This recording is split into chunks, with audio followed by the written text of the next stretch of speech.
নমস্কার বন্ধুরা, good morning. তো আজকের একটা নতুন ব্লগ নিয়ে এসেছি, যেটা ওই আমাদের চাষবাস। তো আমরা অবশ্যই চাষবাস আমাদের চলে। তো আমরা ফ্যামিলি ধান চাষ হোক বা সবজি চাষ হোক চলে। তো আজকের চাষের জমিতে অবশ্যই সার জল দিতে এসেছি। তো সেই হিসেবে একটা ছোট্ট ব্লগ নিয়ে এসেছি তোমাদের সামনে তুলে ধরার জন্য। তো এখানের আমাদের লঙ্কা চাষ হয়েছে। তো এদিকে দেখুন কত সুন্দর প্রাকৃতিক সৌন্দর্য, বা আমাদের এই যে লঙ্কা গাছ, তারপরে পুঁইখাড়া যেটা বলে, পুঁইখাড়ার গাছ। লঙ্কা গাছের থেকে পুঁইখাড়ার গাছটা অনেক সুন্দর হয়েছে। তো লঙ্কা গাছ খোসানো হচ্ছে, সার দেওয়া হবে, তারপরে জল দেওয়া হবে।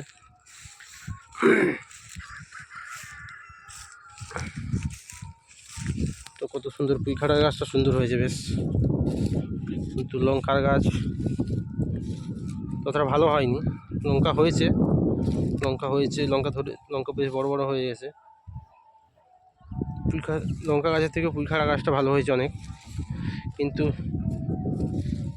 এটাই মেন চাষবাস, নিজের বাড়ির চাষবাস করে যে খাওয়াটা হয়, এই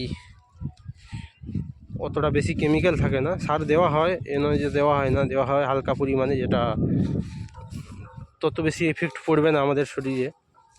হালকা হালকা করে সার দেওয়া হয়, যেটা গাছকে একটু সতেজ রাখার জন্য। যারা অতিরিক্তভাবে চাষ করে বিক্রি করার জন্য, আমাদের বিক্রি হয় না, যদিও হয়, চাষ হয় টুকটাক করে বিক্রি হয়। বাড়ির খাওয়ার জন্য হলো, এবার দু চারটে বেশি হলো, নষ্ট তো করবে না। তারও এই যা টুকটাক যে নিজেদের খাটনি রয়েছে, তারও তো সেটুকুও তো পয়সার প্রয়োজন কিছুটা হলেও নিজেদেরকে মেনটেন করার জন্য। তো অতটা মেনটেন করার মতন পয়সা হয় না, যা টুকটাক 2-4 কিলো, হয়তো বাড়িতে 1 কিলো হলেও 2-3 কিলো বিক্রি করে দিলাম, এইরকমই হয়ে থাকে আমাদের বাড়িতে। কিছুটা চাষ হলো, কিছুটা খাওয়া হলো, কিছুটা বিক্রি হলো, এরকমই হয়ে থাকে বরাবর। না হলে যে অতিরিক্ত চাষ যে হয় এটা এমন নয়, অতিরিক্ত চাষ হয় না আমাদের, নর্মালি টুকটাক চাষ হয়ে থাকে। একটা লঙ্কা গাছে মরে গেছে অলরেডি, একটা লঙ্কা গাছ পুরো মরে গেছে, কেটে দিয়েছে, দেখতে পাচ্ছ। লঙ্কা গাছটাকে ভেতর থেকে কেটে দিয়েছে, না হয়তো কোনো রোগের কারণে হয়তো খারাপ হয়ে গেছে, এত বড় একটা লঙ্কা গাছ মরে গেল। কত সুন্দর লঙ্কা ধরেছিল, লঙ্কা হয়েছিল, মরে গেছে।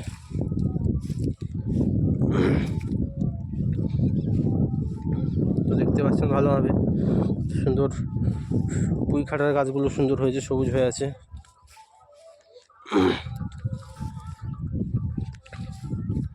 তো সবজি বাগান, আমাদের সবজি বাগান কেমন লাগলো অবশ্যই কমেন্ট করে জানাবেন। বেশি আমরা চেষ্টা করি আমাদের হাতের তৈরি করা সবজি খাওয়ার জন্য বেশিটাই। তো আমাদের অলরেডি মাদা হয়ে গেছে সবজি বীজ লাগানোর জন্য। সবজি বীজ লাগানোর জন্য অলরেডি আমাদের মাদা হয়ে গেছে। সবজি বীজ 2-1 দিনের মধ্যে লাগানো হবে। এই দেখছো ও সাইডে লঙ্কা গাছ লাগানো রয়েছে, এই সাইডে ওসি দেওয়া হবে, ভেন্ডি, বেগুন দেওয়া হবে এখানে। আর ওপারে একটা বাড়ি রয়েছে আমাদের, ওখানেও ভেন্ডি, বেগুন, তারপরে বটবটি, বিমস, তারপরে কুমড়ো, তারপরে দেওয়া হবে তোমার ঝিঙে, টুকটাক বাড়ির খাওয়ার জন্য 2-4টে করে, 4-5টা করে মাদা দেওয়া হবে সব জায়গাতে। বা শসা, তারপরে এখন তো কী বলে, তরমুজ গাছ লাগানোর প্ল্যানিং করছিলাম, কিন্তু হবে না, তরমুজ বীজ পাওয়া যাচ্ছে না বলে এখন লাগালে হবে না, নষ্ট হয়ে যাবে। অতিরিক্ত গরম রয়েছে, সেই কারণে নষ্ট হয়ে যাবে। তো তরমুজ বীজ আর 1 মাস গেলে পরে তরমুজ বীজ নিয়ে আসা হবে, তরমুজ বীজ নিয়ে এসে লাগানো হবে একটু ঠান্ডা ঠান্ডা ভাব আসার সময় হলে। তো অবশ্যই পুরো কত সুন্দর হয়ে আছে, সবুজ হয়ে আছে সবজি গাছগুলো। সঙ্গে সঙ্গে দেখুন এখানে প্রাকৃতিক দৃশ্যগুলোও দেখুন কত সুন্দর, পুরো সবুজ হয়ে আছে। তো ভিডিওটাকে অতিরিক্ত না বাড়িয়ে এখানে এন্ড করছি।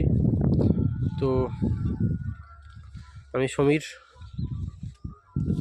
তো এই আমার এই যে ব্লগটা ছিল, কেমন লাগলো অবশ্যই কমেন্ট করে জানাবে। আর ব্লগটা এখানে এন্ড করছি। থ্যাংক ইউ, ধন্যবাদ সবাইকে, নমস্কার। সবাই ভালো থাকবে, নিজের ফ্যামিলিরকে খেয়াল রাখবে। নমস্কার সবাইকে, ধন্যবাদ।